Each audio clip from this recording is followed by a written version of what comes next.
Hey guys, Zero here, coming to you guys with another deck profile. I appreciate all the feedback I got on the Sylvan profile. That was a lot of fun to make. And yeah, I've been having a lot of fun kind of delving back into these old Yu-Gi-Oh decks that I loved playing back in the day that have got a lot of new support and just showing you guys kind of what I've been doing with them. So as you can see, this is my Karakuri deck profile. This is a budget build in a sense. I'm not playing that really expensive train card. I think it's called urgent schedule, something like that. I don't know. I'm actually not a fan of that card. I was testing it online. I know a lot of people are like, well, the card's broken, and I think it is really powerful going second, but I like to go first with this deck. This deck's actually exceptionally good at powering through hand traps as well. And in the build I'm playing, because this is more of a budget build, I find that this is actually the most consistent version that I've come up with as well, as far as grabbing the cards or opening or drawing into the cards that you want to see. So anyways, yeah, without further ado, we're going to get on to the deck profile. So yeah, this is a 40 card main deck. So I'll start off with the monsters. We have 1, 2, 3 merchants. It's crazy how expensive some of these cards are now. Just because Star Strike Blast is one of those sets that I think it never got a special edition. So you can only ever get, I could be wrong, but I think you can only get first editions of all these cards, because I can't seem to find unlimited versions anywhere. But yeah, pretty wild how much some of these rares and commons have become, especially for a deck that's not really widely played. I think this is actually a really strong deck as far as Master Rule 5 goes. You don't need to rely as much on the going into Cleafort Genius and then making your big plays anymore, which is fantastic.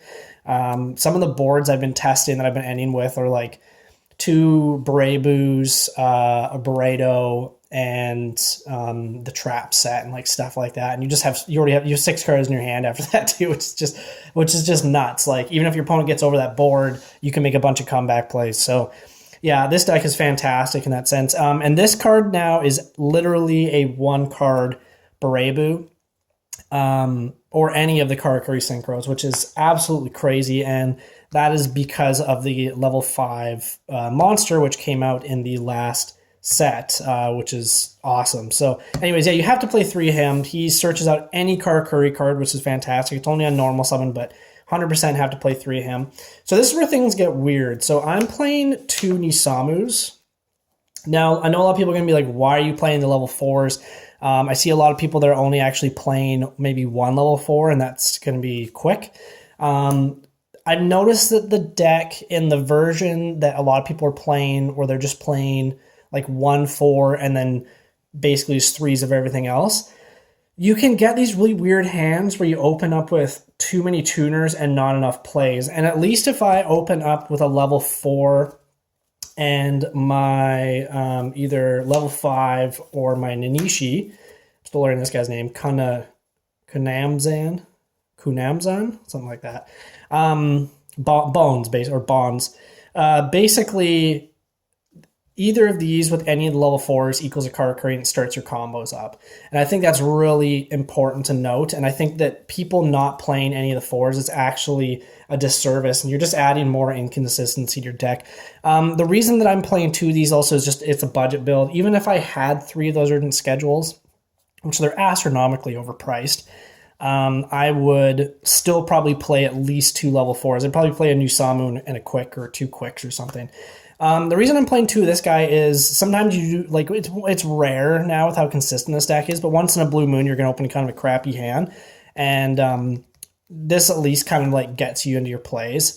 If you need to crash, you can like crash, and then go into Nishipachi, switch him to defense, and then he doesn't have to attack. And then you can main base 2, start making a big board and doing some combos. So that at least helps you consistency-wise.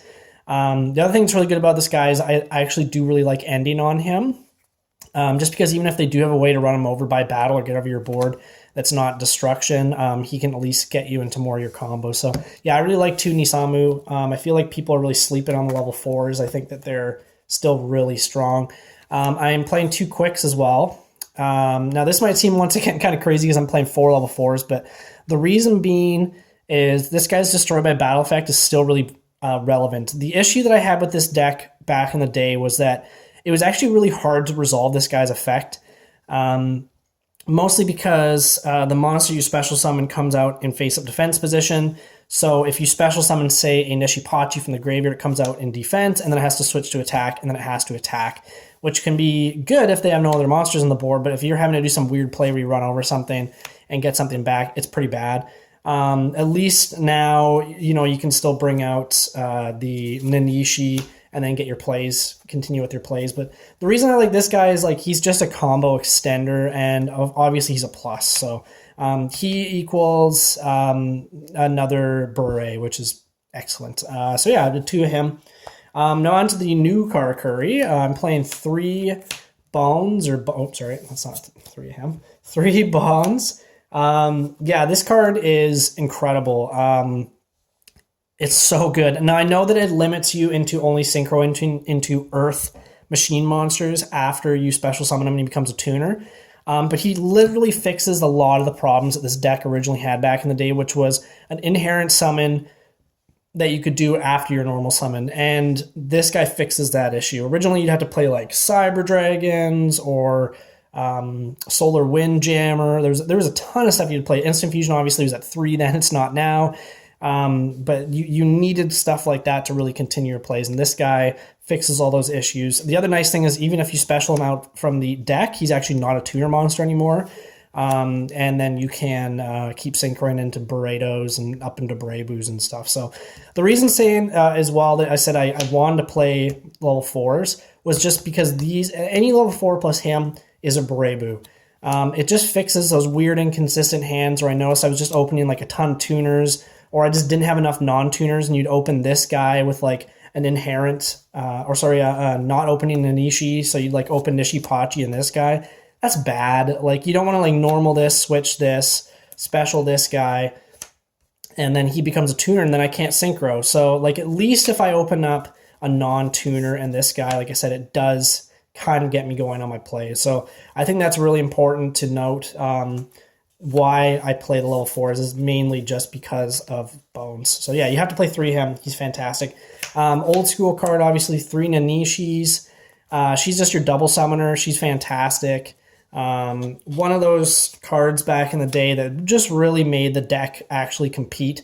I remember during Dragon Ruler and Spellbook format, I was actually playing this deck just because it made Nat Beast and I could counter that, and I could at least plus enough that I could deal with some of the Dragon Ruler BS that was going on. But yeah, I actually really like if I open up with the combo where you just open up, if you just open up with, say, him and you search out the bonds and you start doing the combos, after you do everything, I actually really like summoning her as the last monster off of Beret Boo, because at that point you've already drawn cards. You probably can draw into another Karakuri, especially one of the 4s, which once again is where I like them, and then you can go into more plays, which is pretty insane when you think about it. This deck is just so crazy at dealing with a lot of the other speed of a lot of the other decks in the game right now, where they just plus so much, and I find a lot of the older decks that I used to play just can't keep up with them anymore. 3 Nishipachi. This was one of those cards I was always back and forth about 3 or 2 back in the day, but I am playing 3. I'm also playing Machine Dupe in this deck, so this just helps out with it. He's probably the worst one to open, but he's just a really good extender, and he obviously switches a monster that's not himself. It could be any face-up monster from attack position, just changes his battle position. And yeah, he's really good. He's just a fantastic tuner. And then the last Karakuri monster, this card is nuts. This card literally makes the deck so good. There's been a few times where I thought about, maybe you could play 1-for-1 in this deck, but a lot of the times I haven't needed it. This card is insane. It's a level 1 tuner, and you can quick effect banish it from the graveyard once per turn, and then change the battle position of a Karakuri monster you control. So really the combo is you just get out a Bure, and then you summon out this guy from the deck, and you make Burrito, and then you summon the second one from the deck. So this is in the graveyard. Summon the second one from the deck, and then you use the one that just went to the graveyard to banish it to switch the position of this thing that just came out. Burrito gets a draw, and then you synchro into your Burebu, and then you kind of keep the combo going. But yeah, so good. And then you have a Toad in the graveyard for more shenanigans during your opponent's turn. So yeah, fantastic card. You have to play 3. So that's 19 Karakuris. And then the last monster I'm playing is, Solar Windjammer. You can only have one Solar Windjammer on the field. And this deck now, with finally having its own inherent summon monster with bonds, and he's also searchable, which is fantastic. I think that you don't need more than one of this. I see people just not playing it anymore at all. The reason that I really like this card is it's just another extender. If I open up with an awkward hand, it just actually can get my plays going. I don't think you need two. I'm sure that someone's going to recommend me that there's some other card that's better than this now that I probably just don't know of. But this has been testing really well, even online, just the one. So yeah, that's 20 monsters, guys. It's been testing really well. So on to the spell. So 3 cash. So this was one of those weird cards that used to only play like maybe 2. And now you're playing 3. And that's just because ideally you want to open up. There's like so many 2-card combos in this deck now, which is fantastic. But really you just want to open up with Nanishi and like this, and you can basically just kind of get going because you either search out your Inoshichi and then he normal summons and grab you one of the spells or the traps, or he can search you out your bonds and then you can start going off with your combos there. Or if you already have a bonds, you want to do some crazy bigger combo, you can search out one of the 4s instead of sorry, that didn't make any sense, but you can search out one of the 4s for like a follow-up play or something like that. But yeah, super, super fantastic card. And then it switches the battle position of the monster that you targeted as well, which is fantastic because it can also net you more draws off of your Karakuri Anatomy. Now, for some reason, this is one of those insane cards that I find that when I'm playtesting online, I open this one, I kid you not, and I won this game. I opened up with 3 of these, and I can't remember exactly what I did, but I opened up with 3 of these, a toad and something else, and I won that game.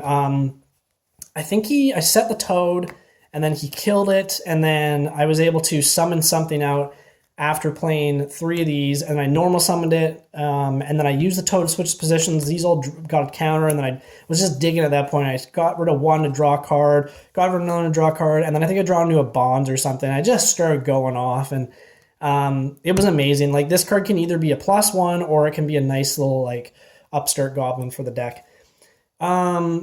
The new card, a lot of people are just playing 2 of this. I've seen some crazy people playing 1. This card's insane. This is your out as well to decks that get over effects that target.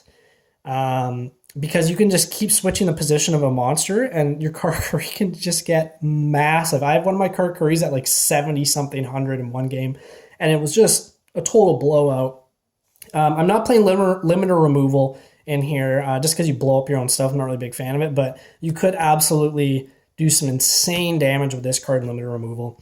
It is, I know, also once per turn, but it's also just one of those cards that can get you out of awkward hands, and it just extends your plays as well. So yeah, definitely got to play 3 of those. In my opinion, like I said, this is a budget build. I'm playing 2 machine dupes. The other reason I really like this card is because you just basically gained even more targets for it. You can machine dupe him, you can machine dupe him, you can machine dupe her, you can machine dupe merchant, and like, so you basically, and these are all 3 ofs. So you basically have so many targets. Now, I actually machine dupe merchant a lot. If you open a machine dupe and merchant, you can do some pretty wild plays turn 1. But yeah, there's just so many good targets for it that I can't see any reason not to play at least 2 of these. I was playing 3 and I found it was too much. Same with this card. I was playing 3 and I found it was too much. Pot of Avarice is my favorite Yu-Gi-Oh card ever. I love this card. It basically says, oh, your deck ran out of steam, you get to keep playing. I hope that this card stays at 3 forever. I don't think it's as good as it used to be, and there's a lot of decks that just don't benefit off of it. And the decks that do, such as this one, Shadows, I know Zodiacs or Zodiacs, whatever they're called, are back because Dryden went back to 1. They're playing 3 of this card because like 1 monster just equals like 4 cards in the graveyard, right? And that's the same with Karakuris. Like, I've ended turns where I've had like 15 monsters in the graveyard. And I still hadn't drawn this, which is wild, but you top deck this and then you can just keep going. This card is absolutely insane in this deck. I've seen some people just playing 1. You're doing it wrong. Play 2. Have to play 2 Pot of Avarice. It was built for Karakuris, or Karakuris were built for it. Depends on how you look at it. 1 Upstart Goblin is just more draw power, more thinning. Sadly, the one instant fusion, I know why this got limited. I was actually surprised. I thought maybe it was going to get banned. Thank goodness it didn't. But yeah, this card's so crazy. It was amazing back in the day, but now that we have so many more targets for it now, I can see why it went to 1. I mean, obviously we don't have Norden anymore, but there's just so much stupid stuff you could do with this card. But loved it in Karakuris back then. Still play it now. It was always fun opening this in Emergency Teleport back in the day. Then the last extender is 1 Monster Reborn. So I basically have 4 Monster Reborns in this deck. I'm actually okay that this is back and Soul Charge is banned because I hated Soul Charge in the sense that it was a pain to deal with if someone else Soul Charged you. But if you used it against somebody, especially in this deck, back in the day, we didn't have Berebu, so we didn't really have something to respond to your opponent after you made a big board. It just wasn't that good in Karakuris. I know you could do some crazy stuff with it, but it was like you were just going for advantage at that point. You couldn't kill them. I don't want to kill my opponent. I just want to end them. So that's it for these spells. I believe that is 16. So on to the traps. Might kind of confuse people, but I'm playing 1, 2, 3 cash-ins. I know that you can only use 1 per turn, but I want to either open with this card or I want to draw into this card. This card is so good. It fixes a lot of the issues that Karakuris had back in the day as well. They just didn't have a good protection net. They didn't or safety net. They didn't have anything to defend them after they made a big board. So I was always having to play like awkward traps and stuff, and I couldn't search any of them out, and it was just hoping I drew them, and if I didn't, then I just ended up with a big board and your opponent could play around it. This card's so good. It's basically like, it at least negates 1 monster effect, which is powerful. But the other thing that's so good is after it goes to the graveyard, you can banish it, and then it changes the battle position of a monster on the field. That is insane. So it's basically an enemy controller built in with an effect veiler. This card is so powerful, and it also changes one of your Karakuri monsters to defense position or whatever, changes their battle position, and that will trigger all of your effects like Beredo, Berebu, all that stuff. So yeah, I love this card. I think you have to play 3 personally, but I know a lot of people are playing 2. I think that's fine as well if you're okay with that.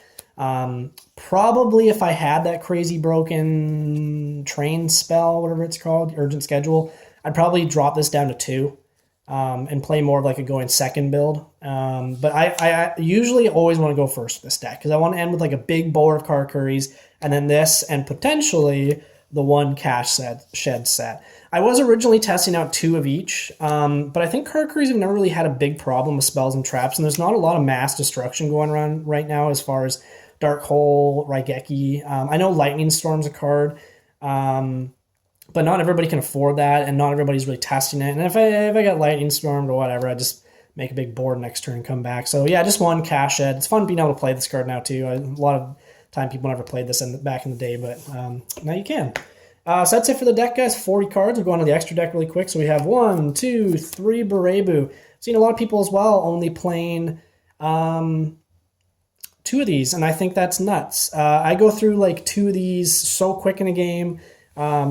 Sometimes, and this guy's effect isn't once per turn, which is crazy. Like if you get 2 of these on the board, you're banishing 2 cards. Not 1, 2. That's insane. The other effect that I actually didn't even realize he had at first when I was first reading him, it just slipped my mind, and I was online testing, and I realized I was like, oh, why didn't my Nisamu get destroyed by battle? He protects defense position monsters. They cannot be destroyed by battle while he's on the field. This is insane. It's so good.